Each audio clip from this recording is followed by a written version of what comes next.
Nous, étant jeunes révolutionnaires de la Sainte Doctrine, nous avons créé de plateformes sur Internet, pour ne parler que du bien de la Sainte Église, et débattre sur certains points difficiles de cette doctrine qu'on ne comprend pas facilement. Voilà pourquoi nous publions régulièrement des vidéos sur les réseaux sociaux, bien conçues et illustrées, pour faciliter la compréhension d'un chacun. Et ce dernier vous pouvez l'utiliser comme élément de défense, face aux non-croyants. N'hésitez pas de la partager à vos proches, et de vous abonner, liker et aimer nos articles.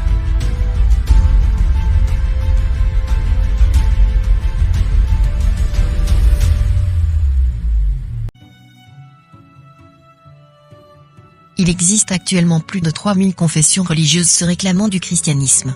C'est la confusion totale, liée à l'embarras du choix quand il s'agit d'identifier l'Église de Dieu. Celle de qui Jésus-Christ a dit que les portes du séjour des morts ne prévaudront point contre elle. Le problème devient plus cuisant quand chaque ministère semble s'imposer comme détenteur de la pure vérité, comme représentant de la foi authentique.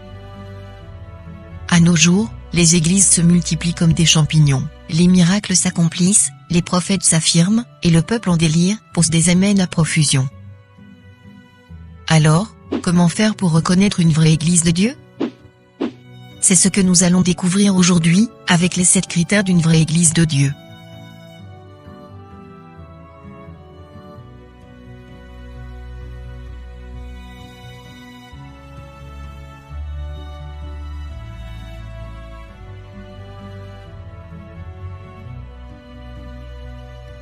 Numéro 1.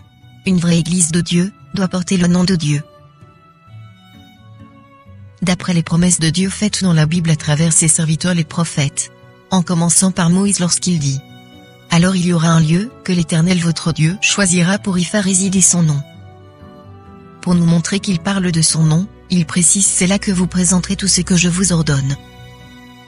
Vos holocaustes, vos sacrifices, vos dîmes, vos prémices et les offrandes choisies que vous ferez à l'Éternel pour accomplir vos vœux. » Car toutes ces choses citées ne sont données qu'à l'église mais pas à un autre endroit.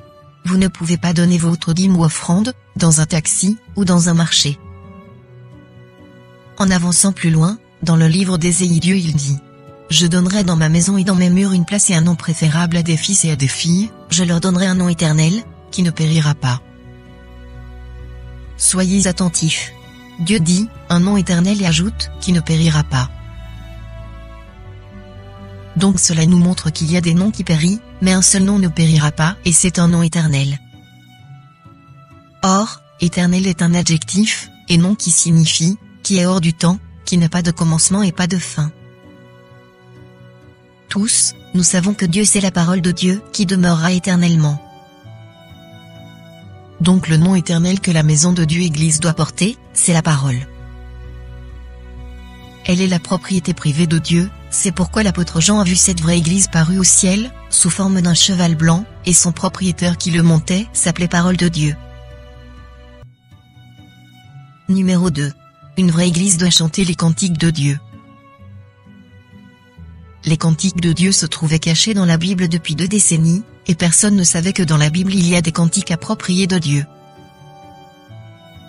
Il a prononcé 3000 sentences, et composé 1005 cantiques. Comme par exemple, Ésaïe 12, le chant de délivrance, Ésaïe 26, le cantique de racheter, Deutéronome 32, et autres.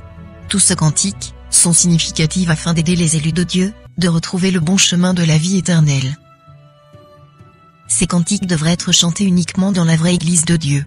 Et imaginez de chanter à Dieu les chansons qui ne lui plaisent pas. Numéro 3. Une vraie église doit prêcher l'amour de Dieu et du prochain. Que le diable par sa ruse avait enlevé dans le monde depuis la chute de l'homme en Éden. L'amour divin qui existait entre les êtres vivants au jardin d'Éden, l'homme l'aura perdu. C'est pourquoi, Dieu à travers son Église nous envoie son messager pour restaurer cet amour. Amour de Dieu c'est représenté par l'homme, et l'amour du prochain c'est représenté par les autres êtres vivants, qui sont les prochains de l'homme du point de vue souffle de vie. Le souffle de vie de Dieu d'une manière à la façon de l'homme, le souffle de Dieu d'une manière à la façon de l'oiseau, le souffle de vie de Dieu d'une manière à la façon de poisson, le souffle de vie de Dieu d'une manière à la façon de l'animal. Qui sont les 4 enveloppes de Dieu sur la terre? Numéro 4. Une vraie Église doit enseigner aux fidèles de chercher premièrement le royaume de Dieu et la justice de Dieu.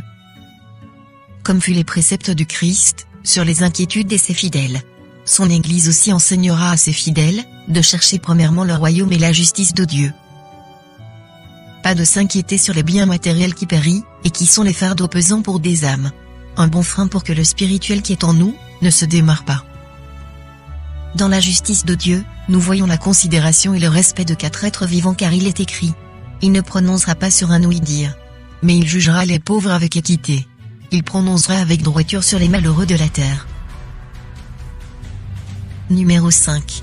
Une vraie Église doit pratiquer la prière du peuple de Dieu. Ceci est mentionné dans le livre du prophète Esaïe, une cérémonie particulièrement propre à cette Église. En conformité avec les questions que les gens se posent souvent que pourquoi le fidèle de l'Église la parole de Dieu ne prie pas, mais c'est plus les chants, et non la prière?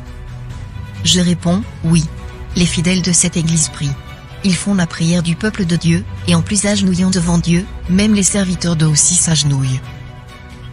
Et quel genre de prière voulez-vous qu'ils fassent? Car la prière a 3 étapes. Le pardon, la repentance, et la supplication. Le mot prière en soi veut dire pour retrouver, intérieurement, et exactement, la route de l'Éternel. Numéro 6. Une vraie Église doit pratiquer le culte d'en haut.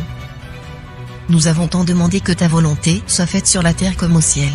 Or dans le ciel il n'y a qu'un seul modèle de prière, une seule façon de chanter, une seule cérémonie du culte mentionnée dans le livre d'Apocalypse au chapitre 19, révélée par Dieu au messager de son Église. Sachez-le que, dans le ciel, on ne chante pas n'importe comment.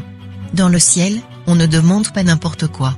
Dans le ciel, on ne fait pas de bruit mais plutôt, là-bas il loue l'Éternel à la manière dont Dieu aime, c'est ce qui est imprimé ici sur la terre à travers son Église, la parole de Dieu. Numéro 7.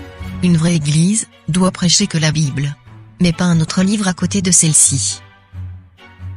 Nous avons constaté avec amertume que dans d'autres communautés, les faux prophètes sont venus apporter leurs livres pour égarer les enfants de Dieu de ne pas suivre les lignes de conduite données par l'Éternel, à travers ses serviteurs les prophètes et apôtres du passé, en les écartant plus loin de la Bible, pour suivre leurs propres pensées qui se trouvent dans leurs soi-disant livres ou brochures.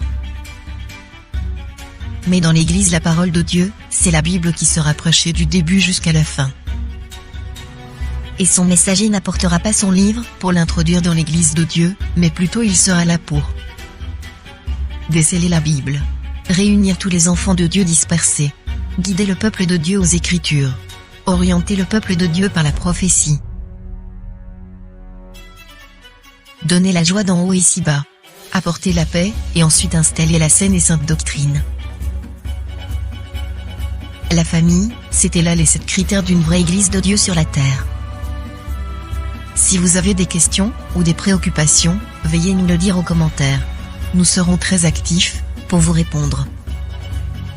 Retrouvons-nous dans la prochaine vidéo.